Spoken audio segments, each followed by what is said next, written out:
inspired, fired up, and on the move. Yeah, yeah, yeah, yeah, yeah. From all the places and all the races, arm in arm now, upon our feet. Yeah, yeah, yeah, yeah, yeah, yeah, yeah, yeah, yeah. From all the schools and all the homes, it's time to take it. It's time to take it to the street. Gonna get militant up in here. Welcome, my friends, once again to this week's episode of The Call, the program that informs you and educates you so that you can take part in direct action and advocacy and anything that will help us to make a better community and a better world, particularly when it comes to our environment and our climate and the roads that we are forging to move forward. And today, our guest is Stacy Washington, who is the energy specialist with the South Carolina Office of Energy that is housed in the South Carolina State Regulatory Staff. And so it is wonderful to have Stacy Washington here. We have worked with her over a number of years on different issues, and she is really grounded in what's going on in communities and the needs and the ways that we can move forward. And so I want to say welcome, Stacy, to the call. Thank you very much.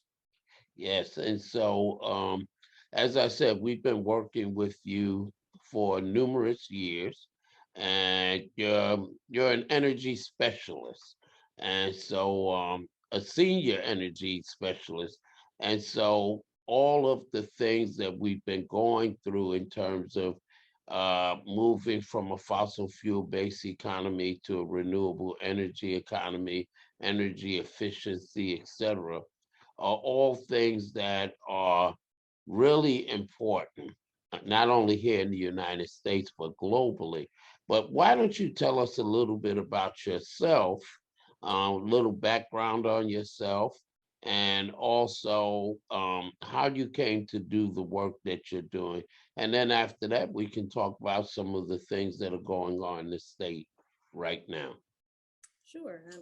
So I'm actually originally from North Carolina. I'm from Raleigh, North Carolina, and my educational background from college is chemical engineering. So I am a long way from the energy space as far as my education, and I did a very interesting route to get to where I am today. Um, I will say that I went to North Carolina A&T State University, Kimmy, so I'll say Aggie Pride. I know that Mhm. might be a dirty word in South Carolina, but that's where I was educated. I'm a proud HBCU alum. So how I got into energy, I worked at Milliken and Company in their chemical division when I got out of school. So that's what brought me to South Carolina. And I met my husband there. Um, so we were both engineers at Milliken. And while at Milliken, I got into environmental, working in environmental health and safety, and that opened my eyes to more of the environmental topics. I did take some environmental classes in college, but that got me into that space. When I stopped working there, I actually moved back to North Carolina and worked at the environmental agency there in air quality, and then got married and moved back down here and did air quality as well. But my heart was still into environmental and being green and environmentally friendly. So that brought me to sustainability and working and doing waste assessments for industrial facilities. And then I got in recycling world, and that I wanted to do more in the sustainability area outside of recycling and waste. And that brought me to the energy office. So I went around the world to get to this topic, but it has been something that I have been passionate about for many years. And in the energy office, I have really gotten aware of the issues and energy in the equity and justice area, and wanted to dig my heels into that and help make things better for South Carolinians. So that's what got me here today. Hmm. And you don't have to apologize for coming from North Carolina. I'm originally from a place even further away. I'm one of those Yankees from New York City who moved there. But oftentimes I think people forget that where we live for many of us is not where our roots are. And so even though I grew up in New York City, we always knew that our roots were in Marion County, South Carolina. In fact, I can remember very vividly on more than one occasion while visiting my grandparents, getting in the car and saying, "Bye, grandma, bye, granddaddy. We'll see you. We're going back home." And my grandparents stopping me and saying, "That is not your home. This is your home. That's just a place where your parents are living because of their job. And one day you'll all come back here." And my parents, before they passed, after they retired, they moved back to South Carolina. And then really, we need to get beyond those divisions. So I've learned to tell people that the planet Earth is my home and I am a global citizen. So it doesn't matter where you live or I live or anyone else lives, particularly today with climate, with the climate crisis, as I call it. We're all being impacted. We Right. all need to move in the same direction, and we need to get beyond these political and geographical, racial, and income differences that are not helping us at all, because it will take all of us working together to deal with the problems that we are facing. And so I just want to say that. And so you came from North Carolina and to South Carolina, and you're at the Office of Energy now. And you explained some about your background. I remember well when you were doing the recycling, and we were trying to do some recycling work also. And but I would like to talk about now kind of what are the major problems and impediments, not only where you are, where you sit, where you work, but in general with the community, etc. What are some of the impediments? Because we know what problems exist. We can turn on the news, the television, and see the impacts that we're having with our weather, with the pollution in the oceans, with plastic, and all of these things, but we don't seem to be moving forward. And what are some of the impediments that you see? Well, one thing is having the voice of everyone at the table when decisions are being made. So I've been of the frame of mind that, by the time things get to the state house or by the time things get to the Public Service Commission, it's too late. I mean, you can make your voice heard, you can attend public meetings, but plans are made before it gets to the state house, before it gets to the Public Service Commission. So having a seat or a voice or figuring out how to get to the table while plans are being made. And people say, well, how you do that? Now, I don't know. I mean, a lot of times, they take people who intervene in a Public Service Commission docket, and those are people who can be on a stakeholder group. But in order to intervene, you need that funding or a lawyer to be that person.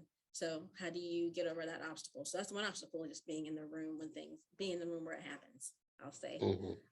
And then another is funding, having funding and money going in the right places, because a lot of people know what needs to happen. I've been involved in a lot of conversations and people say, I know what I need. I just need the money to make it happen. So getting Mhm. the money in the right places to make those changes. And some of it's regulatory impediments. People say, I want to have solar on my house, or I want to do a community solar project, or I want to do, be independent. And some of it is a paperwork issue, a regulatory issue that is stopping that from happening. And that's something that doesn't happen in other states. So how can we have our regulations change? So people can be more free to make those changes, to be more free to be independent. And part of that is being in the room where the decisions are made and making your voice heard and saying, I would like to do this. How does that change get made? Mhm. Yeah, great. And there has been some progress in that direction. And I remember meeting you um, uh,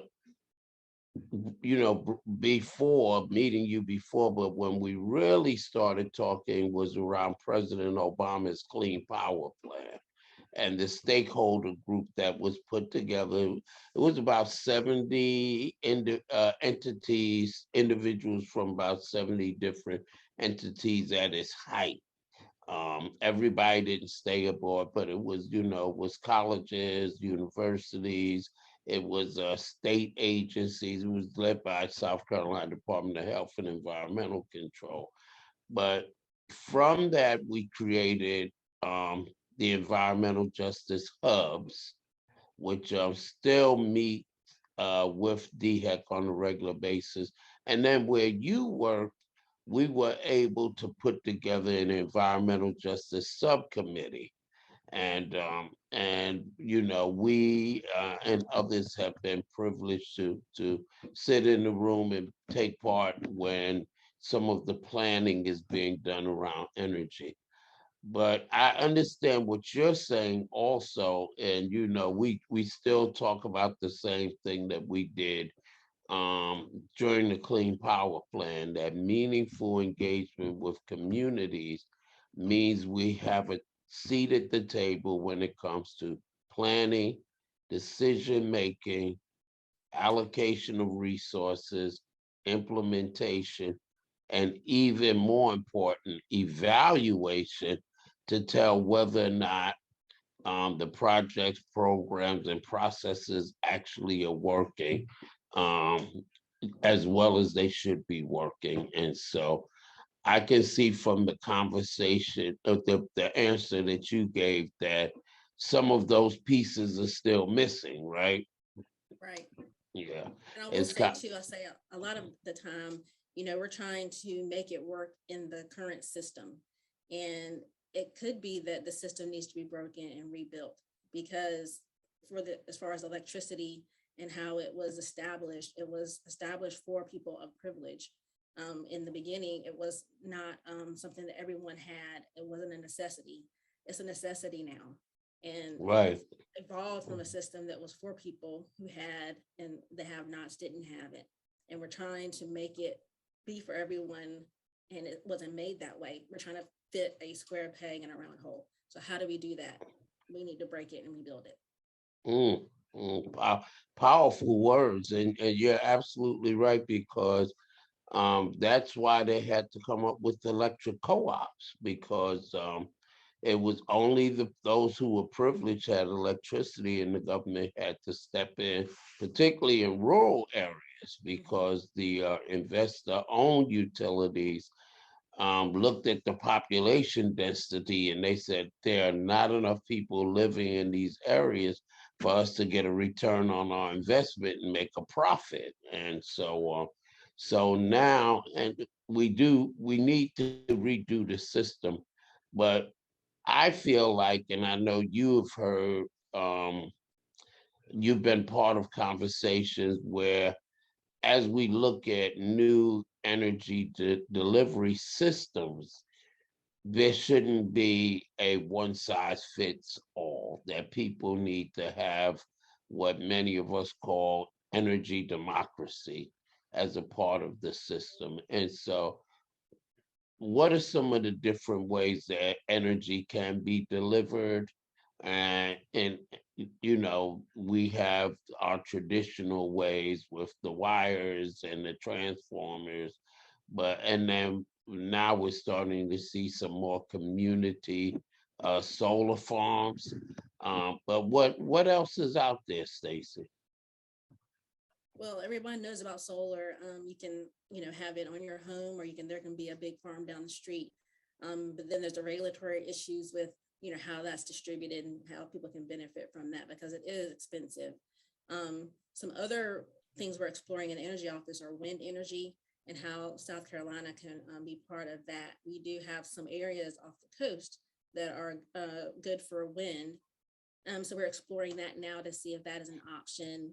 There's also new technology out there called tall towers that can be used to make it more feasible to do that onshore. So there is a desire to have some onshore wind. If there's some coastal communities that would like onshore wind, that might be another option that was before not seen as something that we'd be able to do in South Carolina. So that's another option. Storage is something that is coming along, in addition to solar. If you can, generate electricity and store it, and you can use it at night, that's another thing that can help you be more resilient. So, we talk about being resiliency, and solar plus storage is an option there, so that you can use it at times when the sun is not out.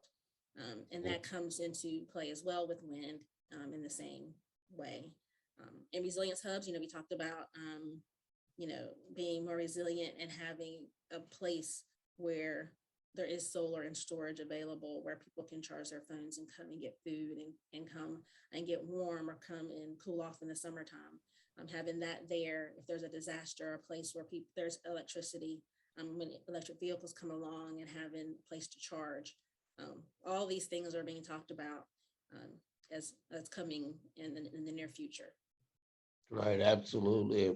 We're doing some work now where you talk about sustainability centers, and at the first of the year, we're going to be announcing a demonstration project that we're doing that deals with heating and cooling centers and those sorts of things. You also mentioned technology, and there seems to be a lag, um, in this country and in South Carolina when it comes to, um, either knowing about or letting the public know about, new technological developments. So I'll give you an example. I was watching BBC, and they were talking about, these new solar panels that are transparent. They're clear, and you can place them over your windows. So in a lot of instances, we found when we did our solar installer classes, etc., that if your roof is not in good shape, you can't get rooftop solar. And so this is a new technology, and I was just amazed. And there's actually a solar manufacturing company that sends us information regularly. And I just got an email from them this morning, and they were actually talking about the clear, transparent solar panels that you can place on your windows, and they're for sale.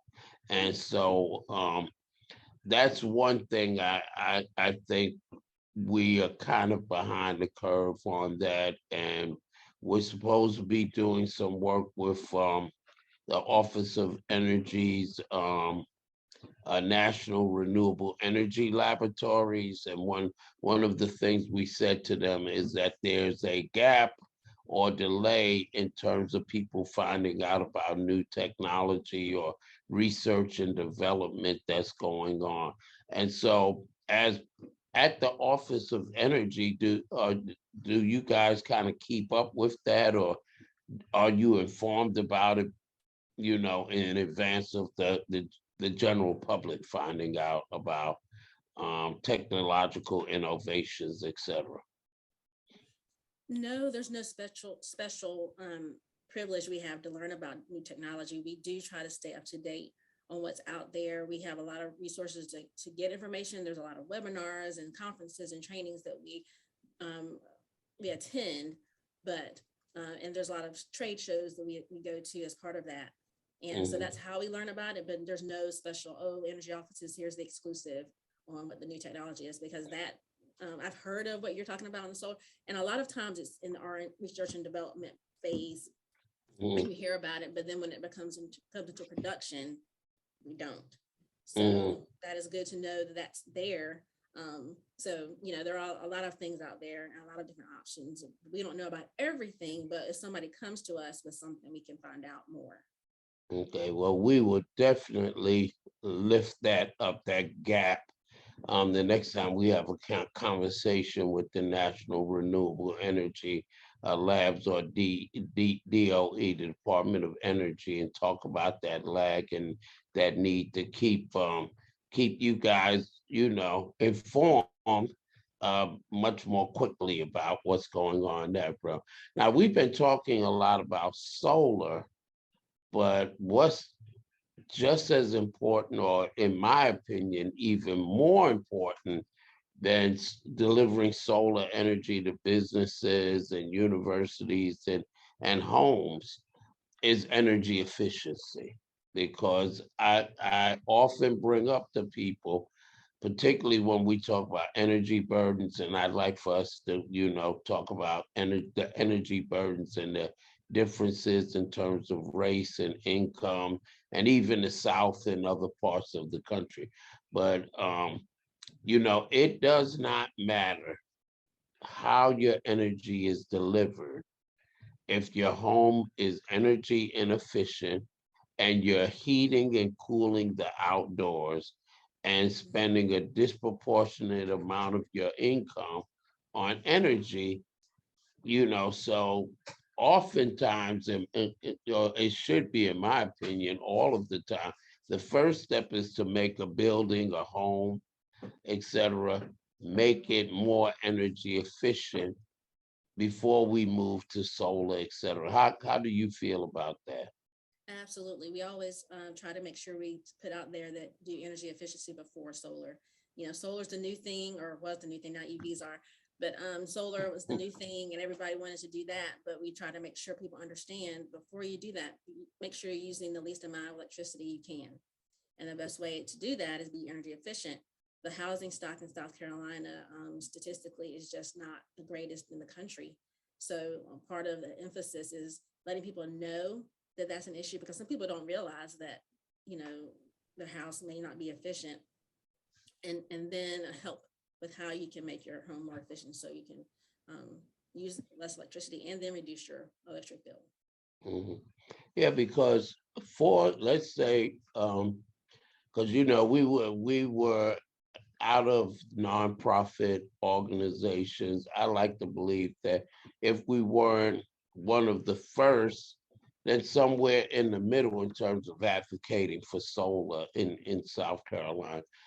But for a lot of people, rooftop solar is just not affordable, and especially when it comes to tax credits, because a lot of folks don't understand that tax credits are what you use when you owe money on taxes. And for a lot of folks, myself included, I don't want to owe money to the federal government and the state. I want to get a refund check. That's what I want, like a lot of people.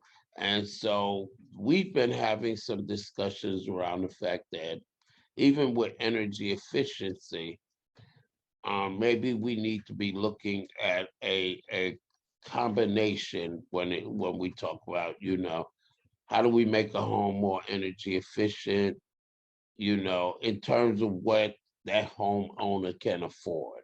They may be only able to afford to do so much on the energy efficiency side.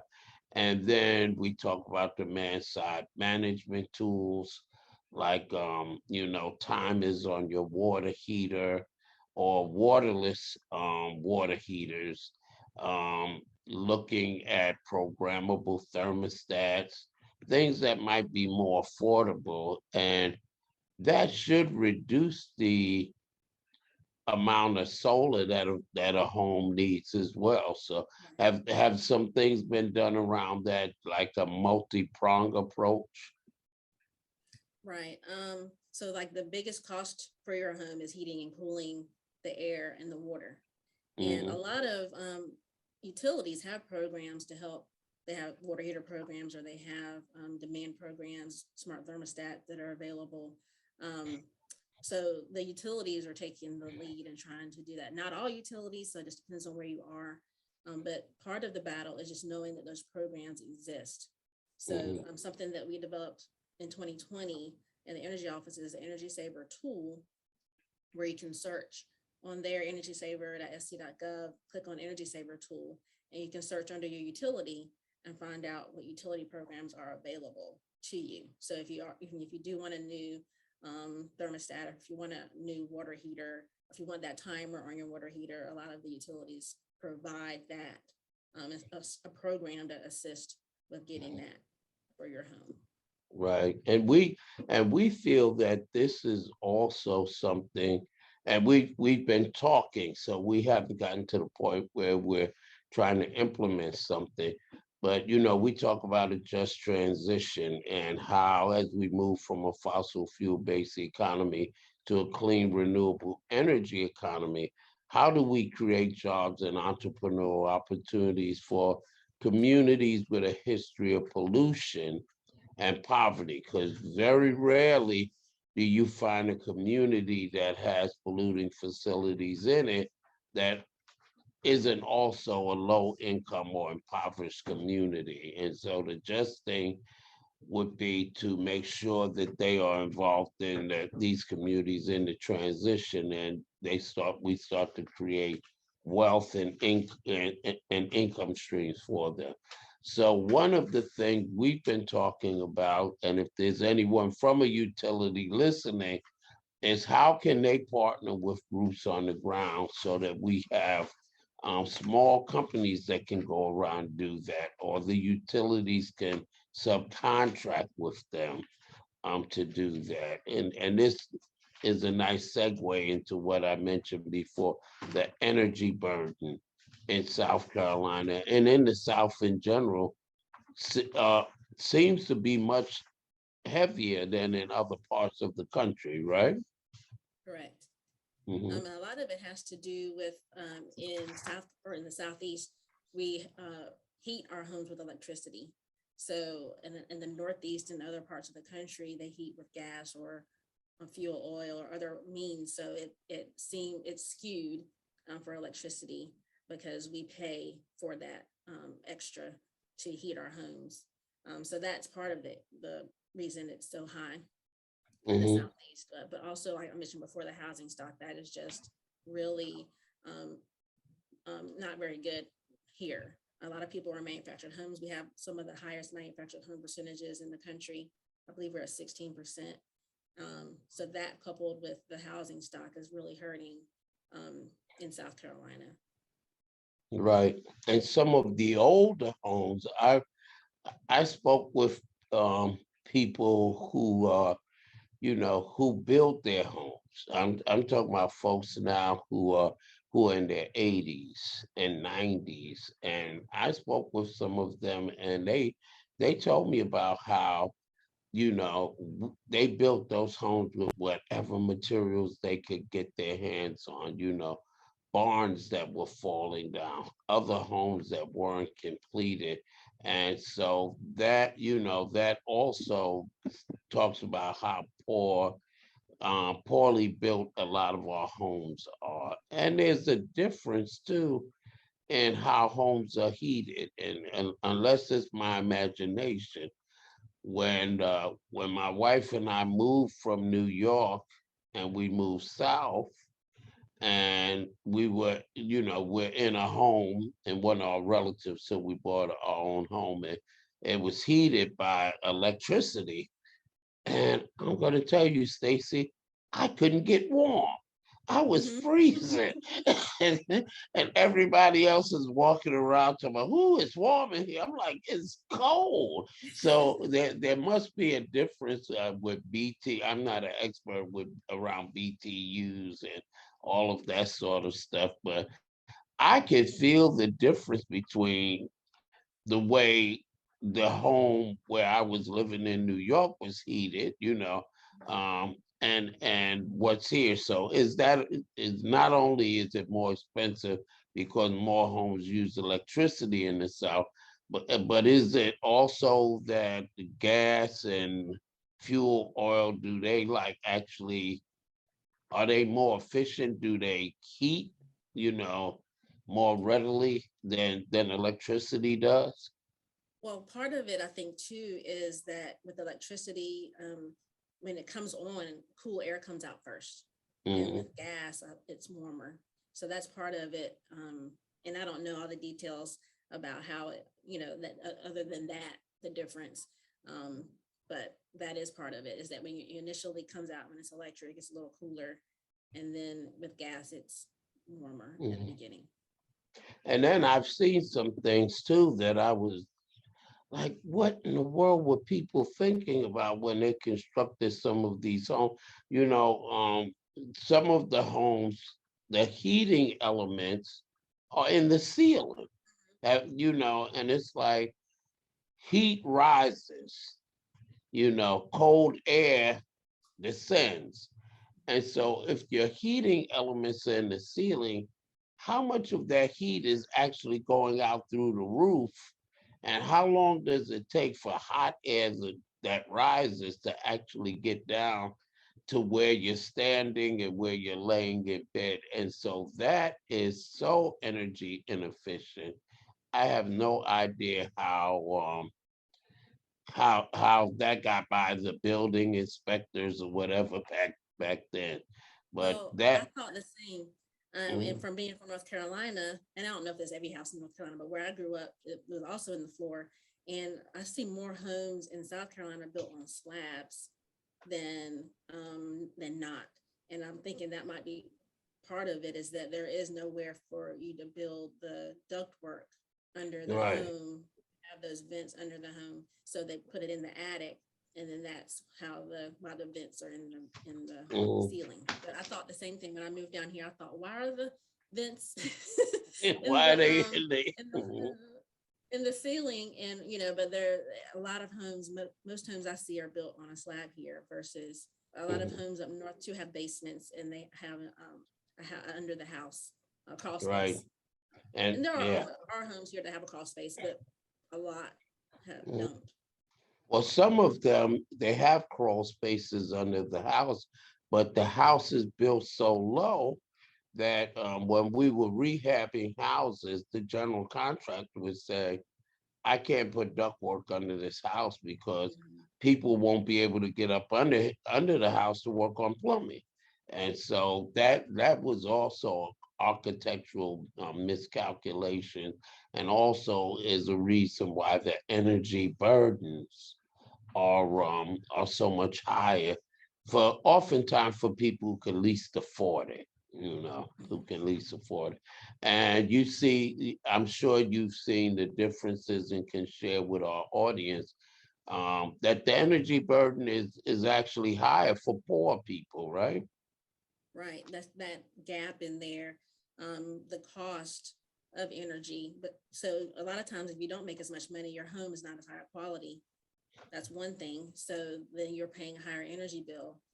Instead of paying, you know, $100 or $200, you're paying $300 or $500. So if you're already not making a lot of money, and then you add that on the cost, which a lot of times is the same as rent or more, Hmm. that makes your bills exorbitant compared to someone who may have a little cushion or may have a more efficient home, and then they are not having to pay. They're not even paying their bills, not even as much as yours is, and they have a bigger home. Hmm. So there's that gap in there of have, and they might have extra a cushion of money to pay an additional cost where you don't. Hmm. And so all this comes, the missteps as well as the steps that move us forward to better, more energy efficient homes and homes with renewable energy. All of this is based on planning. And so planning and reporting, that's a large part of your job, isn't it? Yes, starting in the energy office, we had a 2016 big energy planning process, and we identified a lot of recommendations out of that process. We had many committees that met and had about 80 recommendations that came out of there to work on. Yeah, so that's definitely a big part. After we had the energy planning process, the big energy planning process, we said it was a living document, so it never dies. We're always planning. We had a top eight type of process where we looked at some of the major categories of that came out of the 2016 process. Some of the more recent work we had was the energy efficiency roadmap in 2020. We focused more on the energy efficiency recommendations that came out of the 2016 process, and then anything new that we wanted to add to the list. During that process, we had an energy equity energy burden committee that came up with specific recommendations for South Carolina. Two of them we're working on now, trying to figure out home energy labeling. which is basically what Reverend Woodbury mentioned earlier. There's this energy burden, and how you let people know that they may be paying a large amount of money for the electricity. So with home energy labeling, you get a score of 1 to 10 on your home. And similar to like when you go to a restaurant and you see an A on the restaurant, and you know that's a good place to eat. This would give you an indication of, okay, I would like to buy a home, I like to rent a home. What should I expect of my energy costs? So that education, so, you can get it now if you know to ask. So if you go out to purchase or rent a home, you can ask the energy bills, but most people don't know to ask that. So how do we put the information out there? So the home energy labeling recommendation came up, just so you can know. If my home is a 10, I know I don't have to worry about it as a good price for electricity. If it's a 1, you need to run. So don't get that home. But so it's just a way to get that information out there. And then as an offshoot of that, that may if somebody purchases or rents a home that's a 5 versus a 4, based on that score, it may give incentive to that landlord or the homeowner to make improvements on the home so they can sell. So that's just an education piece that came out of that group. And then just a one-stop shop recommendation to make it easier to apply for weatherization assistance program and home repair programs, marrying those processes so people don't get caught in a black hole when they're trying to improve their home and use the community action agencies process for that. So those are a couple of recommendations that came out of that process. And then most recently, we had our electric vehicle stakeholder initiative, where we had an energy equity and accessibility working group, and came up with many recommendations to help move electric vehicles forward, making sure we're not leaving people behind in that transition. So we're still in the process there and working on recommendations. We have an e-bike recommendation that came from Reverend Woodbury that we're excited about. And every working group in that process had an equity lens or focus as part of their recommendations. We had many recommendations that came up in the specific working group, but every other working group also identified and wanted to make sure that was in their recommendations. So I think a lot of the focus and planning in South Carolina has really, the lens is there, and people are focused on that and really wanting to make sure that they are not hurting, but helping as we transition.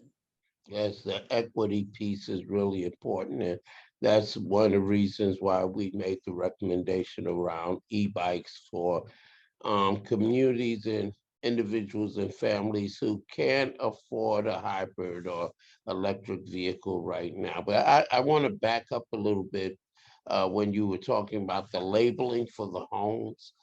Is uh, are there conversations? Is there something in place where or is this regulatory or something that has to be done in terms of legislation, where working with the real estate industry, where when you see an ad, you can see the label? Is that something that's that you're working towards, and what would it take to make that happen? Right. The end goal is that for any home in the state, whether, not depending on income, that you would be able to see that as part of the amenities for the home, Mhm. so that right now you pull up a home, you see how many rooms it has, all the kind of, the square footage and all. So a label in the end, what the hope is that we would have it part of the MLS. And that when you go to purchase a home, that's just the information that you're provided. Mhm. There's also discussion of it being disclosed in part of the disclosures that you receive when you go to purchase a home. A lot of that, now that has to do with legislation. You really have to open the legislation and make that change. Mhm. So we were discouraged from doing that in this process because anything with the legislative need, may have pushback from the industry groups. So part of it is engaging the real estate community and letting them know that this is something people want to know. It's something good for people to know. Some Mhm. real estate agents offer that up. They do that on their own, but not enough are doing that. And then Right. also home assessments. When you have your home assessed, having that be part of the benefit if you have solar, if you're energy efficient, and highlighting that and making that something that makes your home positively assessed. So there's many parts to it, and engaging builders, engaging the real estate community, engaging funding community to make it something that is an asset. If your home is energy efficient, that you are getting a better deal or that is seen as value if it is efficient. So yes, Mhm. there's many parts of it. Right now, we're just trying to get homes labeled. So we talked to our national organization. This is happening all over the country. Many states have legislation that requires it. So that is something that helps move it along because we have to do it. Then there's nobody saying, "Oh no, no, no," So right now we're trying to do it with no funding and no policy. So it is making it a little more difficult because we have to figure out the smoothest path, the most economical path to get there. But just getting homes labeled, that's what we're trying to do now.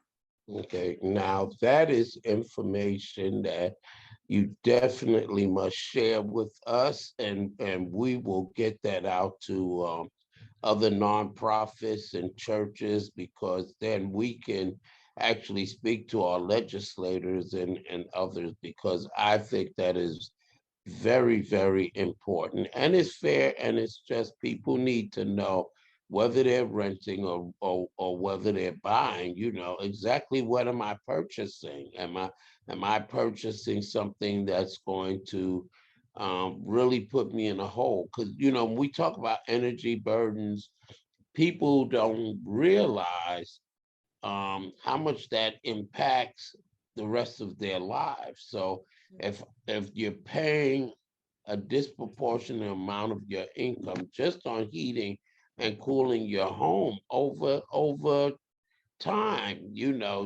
that is money that could go towards your children's college education. That is money that can go towards getting training or education so that you can get a better job. That's money that can be put aside so that maybe you can have startup capital for a small business. So it's not just as simple as oh, you save money on your energy bill. No, but these are actually cash assets that can be utilized not only to help pull families out of poverty and create intergenerational wealth, but also to make our communities and our state in general more prosperous. And if it's more prosperous, then that means we might be attracting more businesses and more people to move to South Carolina. And you and I had talked about before, and you can talk about some now, about how the size of your state and the population actually impacts what kind of money comes to your state. You want to talk about that a little bit? Sure. So, as everyone knows, the Infrastructure Act was passed recently, federal, and actually the state energy offices throughout the country will all be getting funding from this bill, or I guess act now. And it's portioned out by a formula that takes into account a lot of things, but a lot of it is population size. And because we don't have a large population, we don't get a large amount of that funding. For example, North Carolina, just to the north of us, I think they get about twice as much money as we do because their population is larger. Even Georgia, they get more money because of their population. But we all have the same problems. It doesn't matter that we have a small population, but to us, because we have the same problems, but they get more money just because of that. And there's other things in that formula, but that is a big part of it. Also, our energy consumption, all of that is part of that formula. But that affects how much money our office has to help. So that is something that is a little disheartening, but we do have more money than we did. So we are going to try to use that to help where we can. Mhm. But then I want to re-emphasize that savings are the things that allow people to start businesses, etc. So I mean, I remember when I was at AT&T and I want to transfer south, I had several opportunities to transfer to Atlanta, Georgia. But because my family roots are here in South Carolina, I stubbornly kept turning them down, to the point where some of my coworkers just said, give it up, Woodbury, you're never getting to South Carolina. Took me 4 years to get a transfer to South Carolina. But one of the things that increased the population in places like Atlanta was the growth in business and job opportunities that caused people from all over the country to move to Atlanta, just like the same thing is happening now in Houston, Texas. So people don't understand the intersectionality of how things work. Save money on your energy bills. That means increasing the number of people who go to colleges, who can go to school and get technological skills for jobs of the future. People who start businesses. Well, our state becomes more prosperous and can attract more people. And I often tell people that at the start of the American Revolutionary War, South Carolina was the richest of the 13 colonies.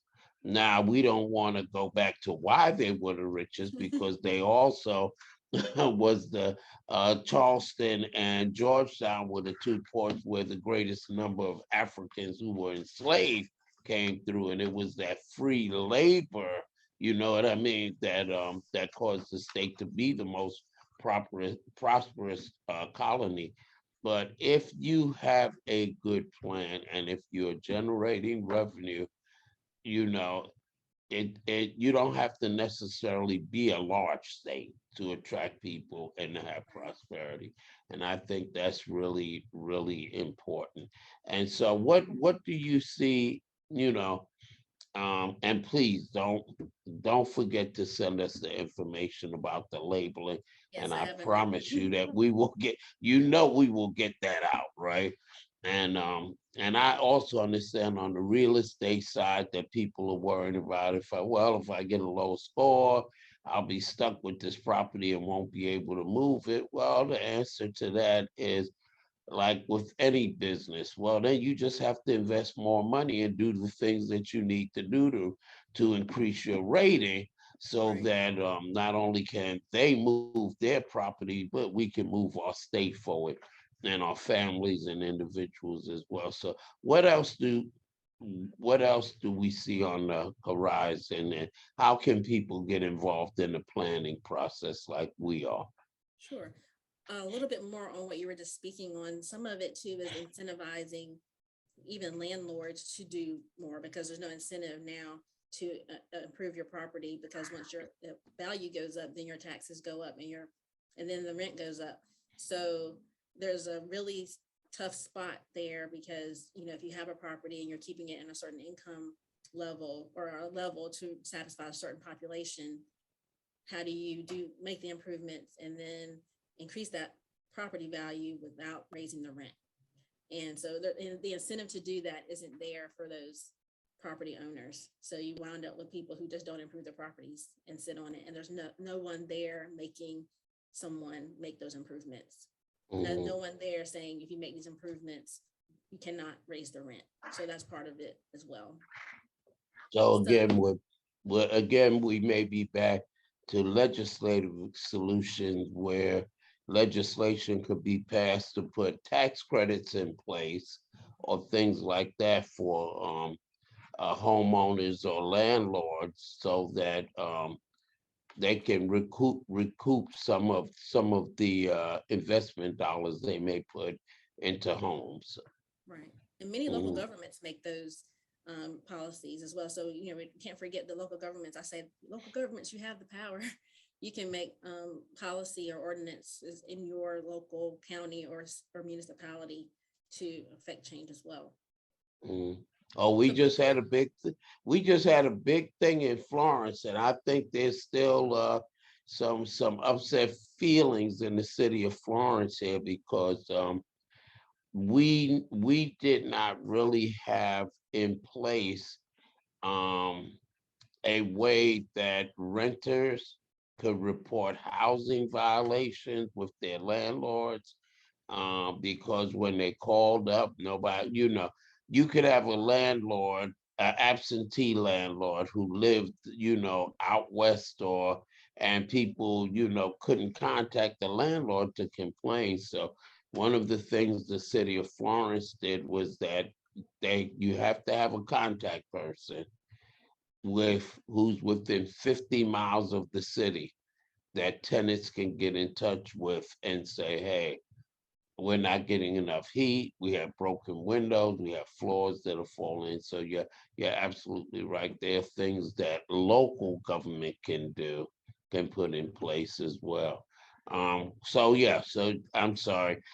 You were going to talk about things on the horizon and ways people can get involved with planning and anything else. You're such a wealth of information.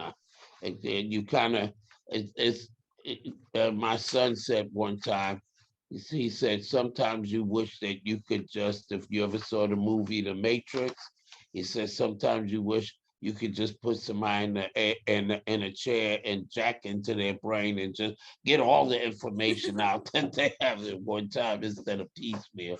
Because every time I'm around you, there's all this new information that I learn. So what can more people do to get involved with the planning and what's on the horizon? Sure. So to get involved, just reach out. I just need a contact name and we'll plug you in. We're Hmm. always looking for people to help with their ideas, to be part of the stakeholder process. So just send me your information and we'll make sure we get you plugged in. And we have a list of recommendations on our website or through the stakeholder processes.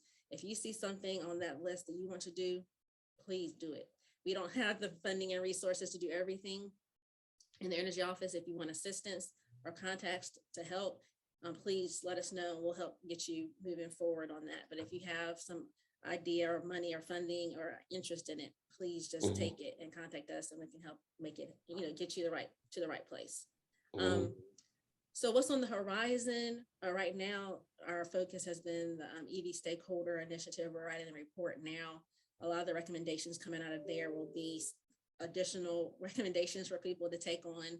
We say we're always looking for champions or people that can then take the recommendations and make it happen. So we can do Hmm. some of it in the energy office, but some of it will need legislative action. Some of it will need someone to be that has the money and the connections to make it happen. We can't do everything. Like I said, we have limited funding and resources in the energy office. We have additional funding coming, but it's still, it's never enough for the need. So Hmm. please look out for the report. The report will come out this summer. And also we have infrastructure funding coming. So if you have an idea for a project, if you've been saying to yourself, I wish the energy office did this, or I wish the state did this, let us know. We're looking for those projects. We have money for our state energy program for the next 5 years, increased funding. So we're looking for things we can sink our teeth into and make happen. We don't know everything that's needed. So we need you out there to let us know what you need so that we can make sure we're doing what you need and not doing something that's not needed in the community. We don't want Hmm. to do that and somebody say, well, that's nice, but that's not what I needed. Hmm. So those are a few things that are coming. Hmm. Let me ask you this too, because we know how intersectional things are. For example, while we're talking, and this is something I just thought of, that it might be a recommendation, maybe.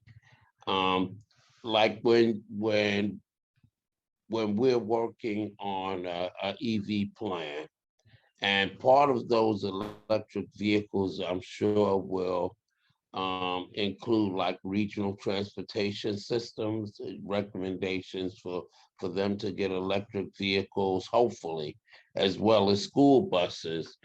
Um, is that something that we can work on along with the Department of Transportation, that sort of thing? Because we talk about a lot of things here, as you know, but having more transportation to different places in the state is really crucial too, and is a way of having fewer cars on the road. So we're decreasing the impact that we're having on our environment. So I guess what I'm saying, like you have a regional transportation system that uses electric technology, but it doesn't go everywhere. And so people are forced to use their cars more, or if they don't have a car, they're forced to, catch rides with people. And so is that something where the Office of Energy sometimes partners with other parts of the government? Right.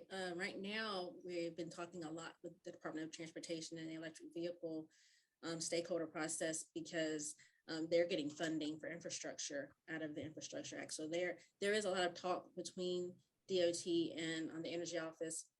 Our Palmetto Clean Fuels has also worked for many years trying to get high speed rail, or trying to encourage that, encourage with DHEC as well, just encouraging people not to drive, and putting in ways for people to carpool or to van pool and things like that. So a lot of that has been talked about, and we've been trying to get that Mhm. going for many, many years. So that's been something that's been a long time. And then you mentioned the regional transportation organizations, they work to get electric buses. A lot of it is the cost. They want to do it, but then there's a cost. So do you get a grant? How do you get a grant? Does DOT get funding? Is federal highway funding available?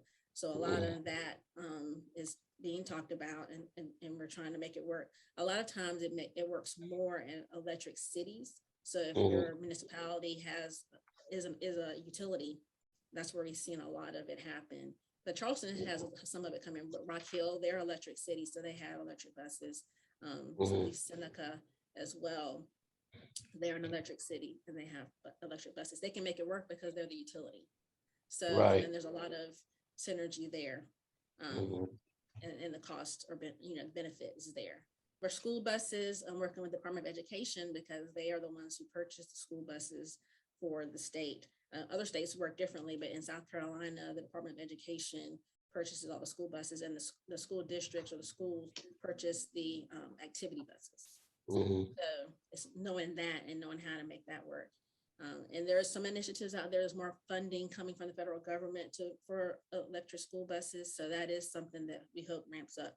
Most recently, we got funding from VW, but Volkswagen settlement, but that went to propane Mhm. school buses. So a lot of it too is that they purchased these new propane buses. So they're going to have to use those until their useful life is out. They don't, and the cost differential between a diesel bus and a propane bus is less than the cost differential in a diesel bus and electric bus. So Mhm. all these things, yes. So to answer your question, yes, we're talking about it and trying to figure out how to get some more electric buses out there. Right. And I dream of the day, as someone who rides Amtrak, I dream of the day when we will have more rail systems, particularly high-speed rail that goes from the east to the west.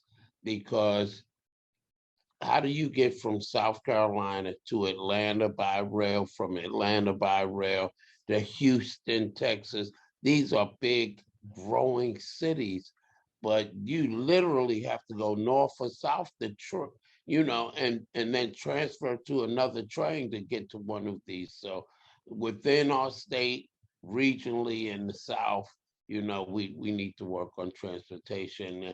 And I'm going to have to stop here. The conversation is so good and wonderful, but we're getting to the end of the hour, and been signaling me 5 minutes, 3 minutes, 4 minutes. We're down to like 2 minutes. So why don't you tell people how they can contact you, or contact the Office of Energy, or the Office of Regulatory Staff? Yes. So you can contact me with the South Carolina Energy Office, S Washington at ors.sc.gov. My phone number is 803-737-0804. We're in the office. So please reach out. Thank you so much. So um, our guest this episode has been Stacy Washington, with the South Carolina Office of Energy, which is housed with the South Carolina Office of Regulatory Staff. She's a wealth of information. We're going to have you on again.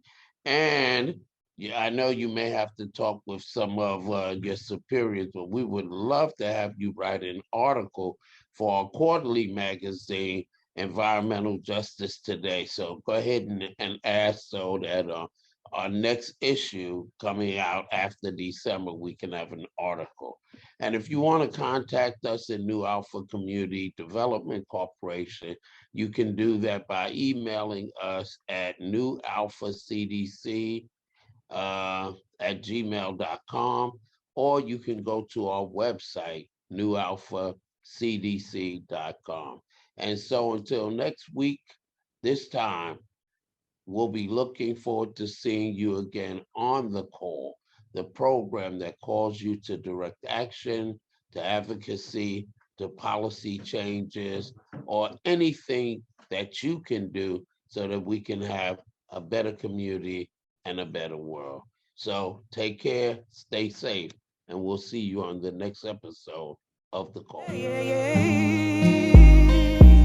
From all the places and all the races, on and on now, put out beats.